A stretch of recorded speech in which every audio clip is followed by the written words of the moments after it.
site, whether it is a site that is almost finished, a site that has had a bad developer according to the client, or is a complete disaster, we've got to make an attempt at an estimate.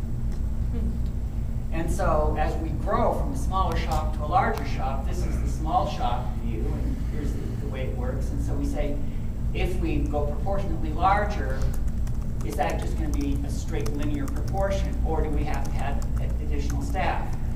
3 years ago, we did not have web developers. We were the web developers. 3 years ago, we didn't have project managers. Now we have project managers. We have specialists. We have our own servers. All of this didn't exist. So when you grow larger, you may not end up having to go just linearly. You may have to go geometrically in terms of your organization. But there is the stubborn fact. There's pricing, there's estimating, there's our markup, and there's our net profit. And our client wants to make sure that this number here is as low as possible, that this number is as accurate as possible, and this is as low as possible. So they get the most fabulous website and pay nothing for it. And that's what, when I buy stuff, that's what I want to. When I buy a car, I want the best car at the cheapest price with the highest performance. I mean, it's human nature. Everyone's going to push that way. So the three things here in the famous iron triangle is the scope of work, the time it's going to take, how much it's going to cost. You can have any two. If you have low scope, low and lots of time, and you can get the low cost. But if you have huge scope and you got to have it tomorrow, cost is going to be a factor. So whatever you got to do, you got to measure what this horse is. And whether you're agile or cowboy, we still have to make estimates, and that's the big thing about project management. I'm not going to say any one system is going to work for every person. So there are different systems that work at different times and under different circumstances. And they're all guesses. They're all guesses. Here's how it works.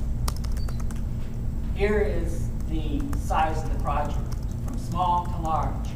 Here's how accurate we can be in estimating it. And wouldn't you know it, a teeny project that's not going to give us very much return is very easy to estimate.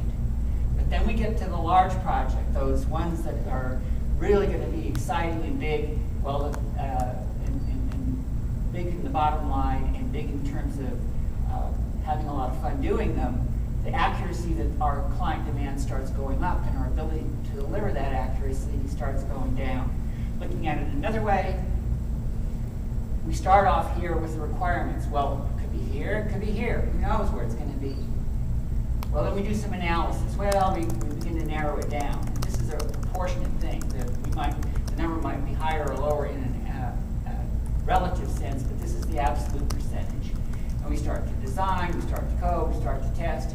You know, if I'm driving from here to Montana, tell me when I'm just outside the border. I'll tell you how long it's going to take me to drive there.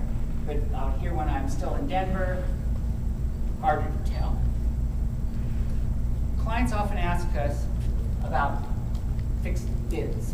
We want a fixed bid. My question is that a moral thing? I maintain that fixed bids are not moral. Because if, in a fixed bid, you're being paid for work you don't do if you run under. Or if you run over, you're working without pay. Why does that happen?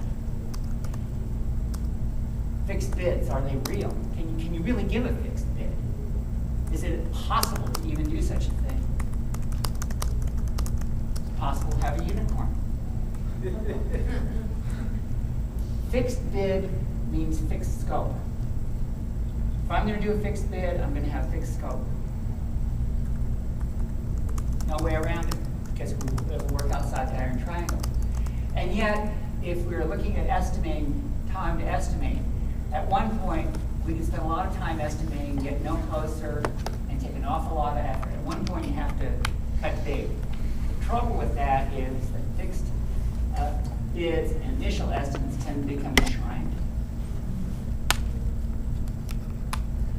Yet we have to move forward or we'll be left behind. We don't make the estimate, we don't talk to our client, we don't give them how much it's going to cost.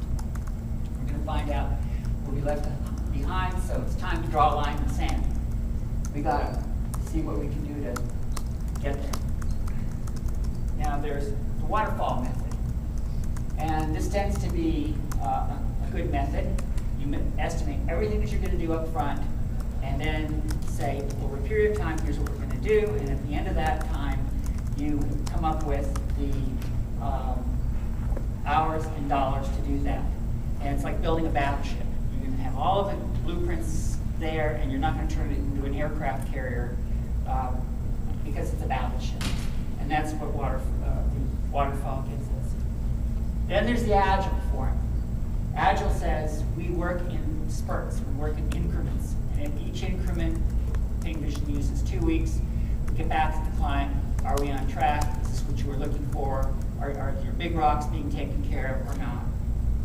And then there's the cowboy method still, popular as ever.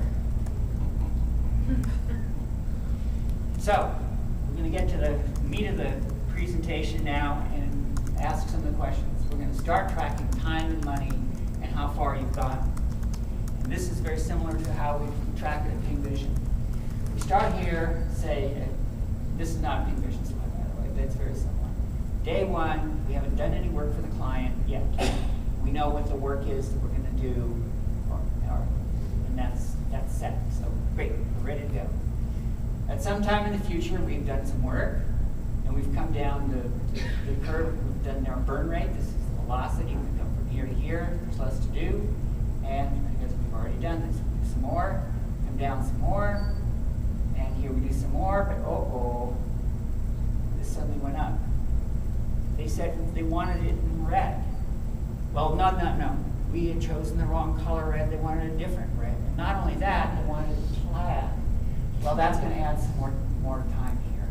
And they're using milestones here, features. What we use is hours. So we just say this is maybe a 500-hour project. It went up to 640 hours.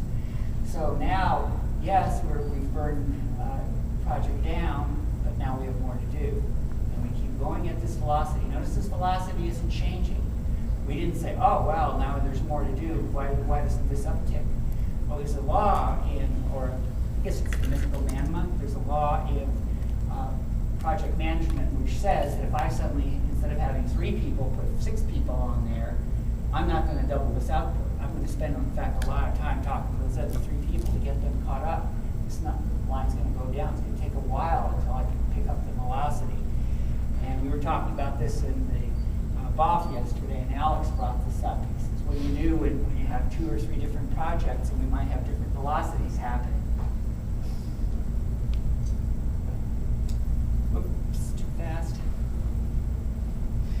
Some projects are done in milestones, but how do we know when we've arrived? We use hours, but here we have a runner during these milestones. When have you arrived? A milestone has to work is when both parties agree that they've arrived at the milestone. Are we ready for the next step? This is a Norman Rockwell cartoon from 1917. The other thing we see sometimes happening is that the milestone plan is this line. The milestone actual is this line. So we thought we were going to start the project on December 31st. Instead, it starts somewhere here about February, 12th. What happens? Legal department wanted to talk about it. We sent them the contract, and it has to go to our lawyers. The guy who's going to sign is out of town on vacation. He's coming back, don't worry. So the project that started late, and each of these things, this thing here at the beginning continues, and over there was that scope creep we had. And then at the end here, what they call shipping should have been in July, and here it's September. We never got rid of that issue here in the beginning, and there are various reasons for that.